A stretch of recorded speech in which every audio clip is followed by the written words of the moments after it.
Nous avons initié tout d'abord une tournée internationale de paix et aujourd'hui nous sommes au Bénin. C'est pour sensibiliser en tout cas nos frères, les ressortissants vivant au Bénin pour avoir des bons comportements, pour avoir des meilleurs comportements vis-à-vis de la population béninoise, pour qu'on ait une cohabitation, pour qu'on ait le bon vivre.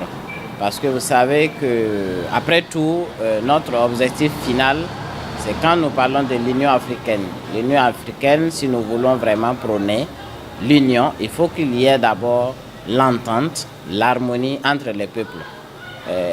Parce qu'aujourd'hui, quand vous arrivez au Burkina, vous ne pouvez pas faire la différence entre les Béninois et les Burkinabés. Voilà, tout comme en Côte d'Ivoire. Parce qu'il y a le bon vivre, il y a le vivre ensemble.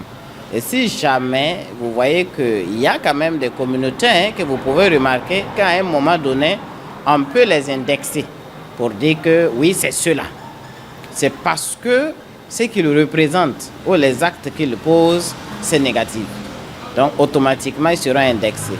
Alors donc, nous voulons tout d'abord appeler les ressortissants qui sont au Bénin de respecter les lois qui sont au Bénin, les traditions, les coutumes, le respect des aînés, la solidarité, de se donner la main dans la main et aussi voir comment eux ils vont travailler aussi avec les Béninois parce que si tu es burkinabé, tu es ici, ça sous-entend aussi qu'il y a des Béninois au Burkina Faso. Alors, après tout, c'est vrai qu'il y a les conventions qui nous permettent en tout cas de vivre ensemble. Et vous savez, au niveau de Bénin ici, il y a des gens qui profitent avec le projet que le président Talon a lancé, qui est les graines de coton.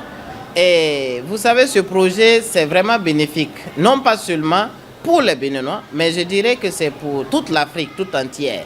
Les gens ont bénéficié, mais il y a quand même des gens de la mauvaise foi qui profitent de ça pour créer des fausses sociétés, pour escroquer les honnêtes citoyens. Donc nous voulons interpeller le président d'avoir en tout cas un autre regard sur cette question parce qu'il y a des victimes. À notre niveau, nous avons quand même des victimes, des gens qui ont eu à verser des sociétés de l'argent pour obtenir en retour des graines de coton, mais malheureusement jusqu'à présent, ils ont tapé peut-être même une année sans avoir de nouvelles.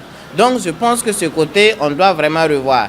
Et c'est à féliciter parce que nous avons vu aussi qu'au niveau des cybercriminalités, le président a mis des structures en place aussi, vraiment pour éradiquer tout cela.